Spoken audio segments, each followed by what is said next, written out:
Bom dia, alunos. Hoje nós vamos fazer uma revisão para a A4, o assunto botânica e fisiologia vegetal, ok? Então vamos começar.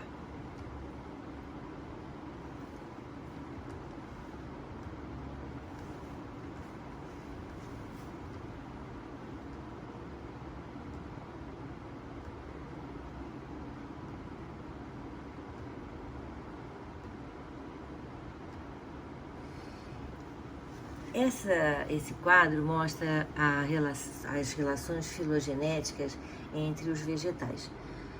Bem, como eu falei nas aulas passadas, as algas eram classificadas junto com as plantas, porém elas foram separadas e para as plantas foi criado um reino único, chamado reino vegetal. Nós temos alguns termos aqui, vou começar pelos que estão escritos em vermelho. Criptógamas são as briófitas e as pteridófitas, que são aquelas plantas que têm o seu sistema reprodutor visível. E fanerógamas são as gimnospermas e as angiospermas, que não têm o seu sistema reprodutor visível. Mas esses dois termos não têm assim uma importância filogenética, tá? Embriófita é toda aquela planta, então todo vegetal que guarda dentro do organismo materno o seu filhotinho, vamos dizer assim, diferente das algas, porque as algas liberam os seus filhotes, se é que a gente pode dizer assim, né, no ambiente, e as plantas não, as plantas guardam o seu embrião. Traqueófitas são, a partir das pteridófitas, são as plantas que já têm vasos condutores, xilema para conduzir a seiva bruta e floema para conduzir a seiva elaborada. São as plantas vasculares, são pteridófitas, gimnospermas e angiospermas. E espermáfitas são aquelas plantas que produzem semente, que são as gimnospermas e as angiospermas. Vejam uma coisa muito importante que determinou o surgimento das gimnospermas, que possibilitou o surgimento das gimnospermas, que foi a independência da água em estado líquido para a fecundação. Por quê? Porque nas gimnospermas o gameta masculino não precisa nadar até o gameta feminino, ele é levado pelo vento. Então as plantas agora são mais independentes da água para a reprodução, são não mais dependentes da água para a reprodução, como eram as briófitas e pteridófitas, em que nós tínhamos os anterozoides, que os anterozoides tinham que nadar até encontrar a oosfera. Agora, a partir das gimnospermas, isso é, gimnospermas e angiospermas, não acontece. Então, esse fator foi muito importante, a independência da água para a fecundação. Os seres eucariontes não gostam de autofecundação. Geralmente eles não gostam. E as plantas fazem vários, vamos dizer assim, truques para evitar que o grão de pólen de uma flor acabe caindo no estigma desta mesma flor e ocorra assim a autopolinização. E por quê? Porque quando ocorre a autofecundação, não ocorre nenhuma variação dos genes das novas plantas, e isso é uma desvantagem, porque se alguma mudança acontecer no meio ambiente para a qual a planta mãe não está apta, as filhas vão ter a mesma característica, também não vão ser. Então é muito mais vantajoso que aconteça a polinização cruzada, quando duas flores estão envolvidas. E para isso, a natureza usa de alguns, vamos dizer assim, artifícios, né? Alguns truques. Por exemplo, acontece o amadurecimento dos gametas em épocas diferentes e também a posição das anteras abaixo dos estigmas para dificultar a autopolinização.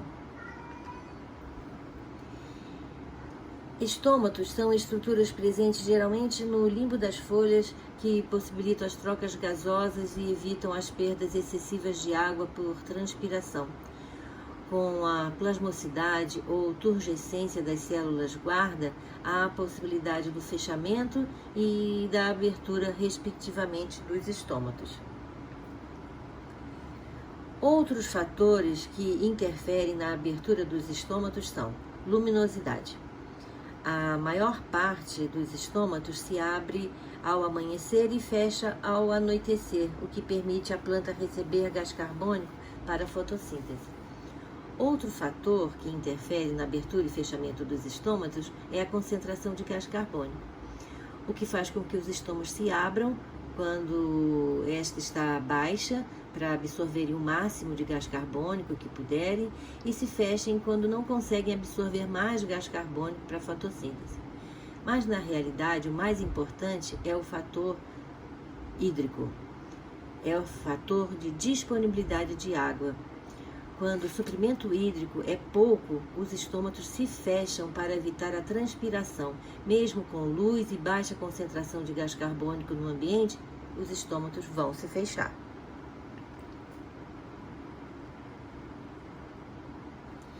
Mas dizer a verdade, o que comanda a entrada e a saída de água é a concentração de potássio.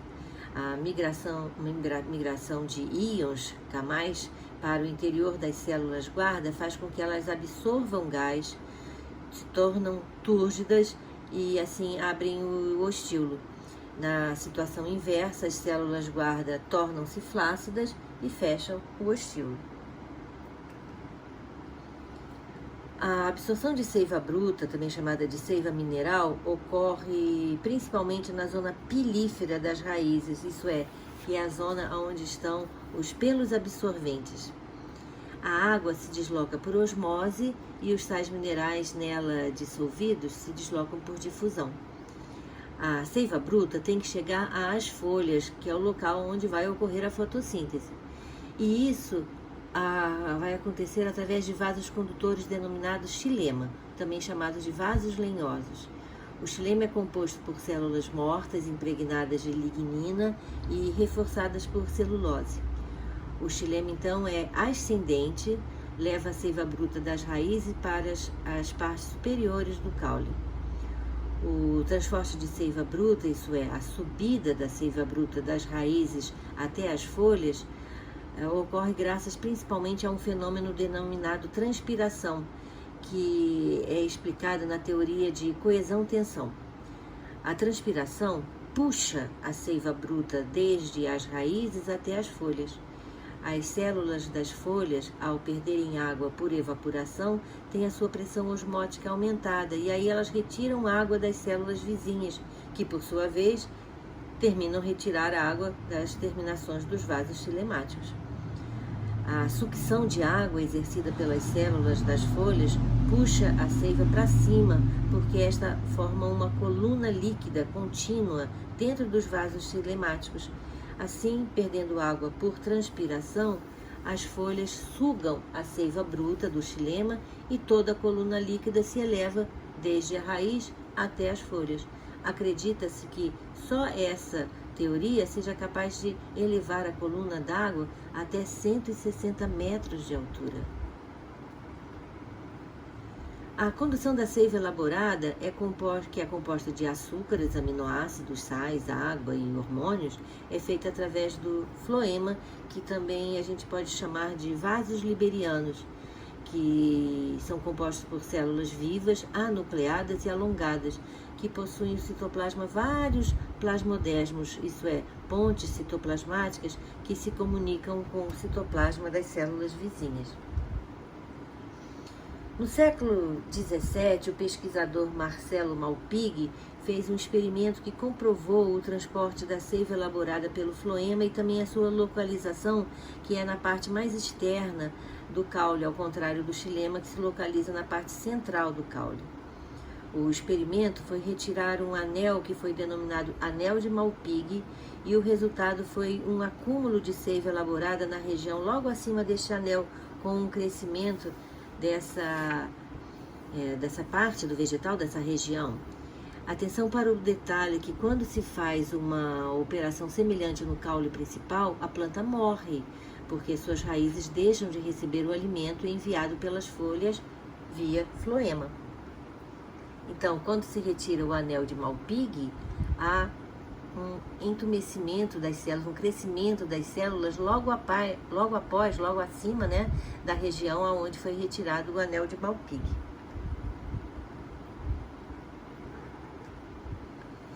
Agora vamos falar sobre os hormônios vegetais. Vamos falar sobre um hormônio muito importante para o alongamento, que atua no fototropismo e também no geotropismo, na dominância apical e no desenvolvimento dos frutos, as auxinas. As auxinas são produzidas no meristema apical do caule, primórdios foliares, folhas jovens, nas flores, nos frutos e nas sementes. As auxinas são transportadas pelas células parenquimáticas do floema e da periferia dos feixes condutores de seiva. Porém, sua atuação não é a mesma nas diversas partes do vegetal. O efeito das auxinas depende de sua concentração na planta. Em concentrações adequadas, esse hormônio promove o crescimento máximo das células. Porém, em concentrações muito altas, as auxinas inibem o alongamento celular. O caule, por exemplo, é menos sensível que a raiz. Por isso, uma concentração de auxina que induz um crescimento ótimo do caule tem um efeito enormemente inibidor sobre o crescimento da raiz. Por outro lado, concentrações de auxina ótimas para o crescimento da raiz são insuficientes para produzir efeitos no caule. Outro hormônio muito importante é o gás etileno. Ele atua sobre o amadurecimento dos frutos e na abscissão das folhas. Ele é produzido em diversas partes da planta e se difunde através dos espaços entre as células. Como eu falei na aula sobre hormônios, o fato de embrulhar frutos no jornal, a fim de forçar, de acelerar o seu amadurecimento, é de conhecimento popular, né? Isso porque o gás se acumula e então o fruto amadurece mais rápido. Também você pode riscar o fruto para facilitar que esse gás seja exalado por ele.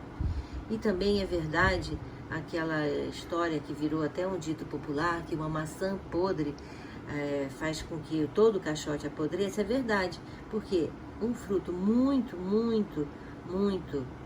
maduro vai exalar muito gás etileno e vai fazer com que as frutas ao seu redor apodreçam mais rápido, pelo menos amadureçam mais rápido. Agora vamos falar sobre tropismos. Os tropismos são movimentos irreversíveis nos quais ocorre crescimento do vegetal, e esses são estimulados por fatores externos. Nesse slide, vemos o fototropismo, que faz com que a planta cresça em direção à luz no caule e em sentido oposto na raiz. A explicação é que a luz faz com que a auxina migre para o lado oposto ao iluminado e então aí acontecerá maior crescimento. Isso quando falamos de caule. Já quando falamos de raiz, o efeito é o contrário. Mais auxina inibe o crescimento da raiz. Portanto, o caule tem fototropismo positivo, isto é, em direção ao estímulo, luz, e a raiz tem fototropismo negativo, ou seja, em direção oposta ao estímulo. No geotropismo, onde o estímulo é a força gravitacional da Terra, assim o caule tem geotropismo negativo e a raiz geotropismo positivo. Esse fato explica o porquê de quando colocarmos um vaso de planta na posição horizontal, o caule cresce para cima e a raiz para baixo em relação ao centro da Terra. A auxina se acumula na parte do caule voltada para baixo e aí ela cresce mais. Já na raiz acontece ao contrário. Quando diminui a concentração de auxina, promove o crescimento da região. Nesse slide, vamos falar sobre tigmotropismo.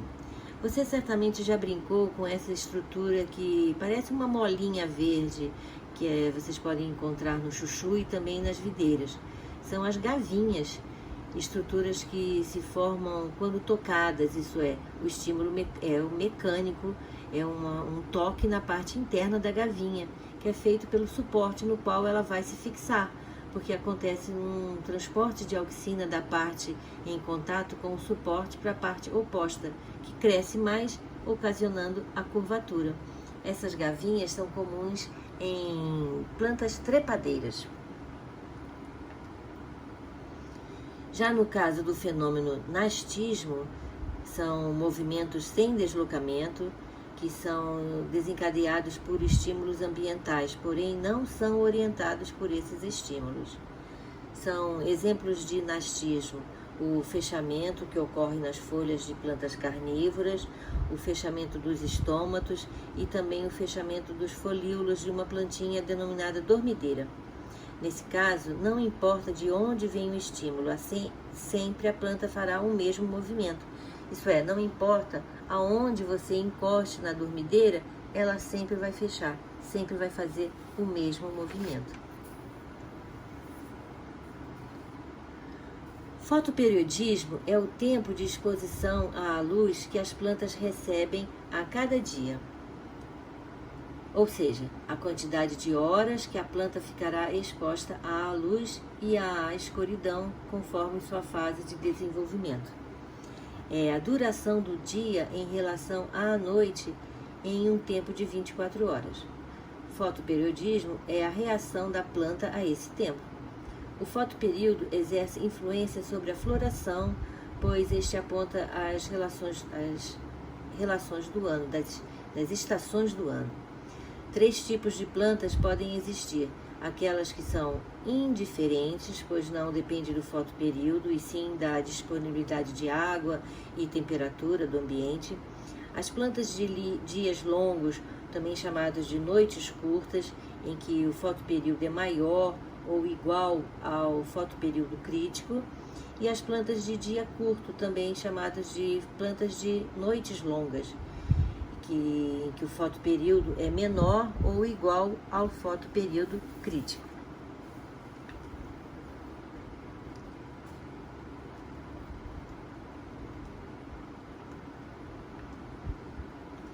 A duração sem suspensão de um tempo no escuro é essencial para a floração da planta. Através de experimentos com o fotoperíodo, deduz-se que o estímulo para a floração resulta de um determinado tempo ininterrupto no escuro e não da duração do dia. Algumas experiências provam que a reação ao fotoperíodo é provocada pela folha. Então, veja o experimento a seguir. A planta de dia curto, também chamada de planta de noite longa, floresce quando o período de escuridão é superior a um determinado fator limite. Se um único lampejo de luz interromper o período de escuridão, a floração é inibida. Já as plantas de dia longo, também conhecidas como plantas de noites curtas, florescem apenas se a duração do período escuro for inferior ao fotoperíodo crítico. Basta um único lampejo de luz durante o período de escuridão para a planta florescer. Hoje se sabe que não é realmente o período de iluminação que importa no fotoperíodo, mas o período contínuo de escuridão em relação ao período de iluminação. Bem, alunos, ficamos por aqui. Espero que vocês tenham aproveitado bem esta aula de revisão. Não se esqueçam, nós, professores, estamos fazendo a nossa parte, preparando um vasto material para que vocês tenham o melhor possível. Porém, não podemos trabalhar sozinhos. Precisamos que vocês também trabalhem, assistindo às aulas e participando dos chats. Só assim nós teremos êxito no final do ano, ok? Então, para vocês, boa prova!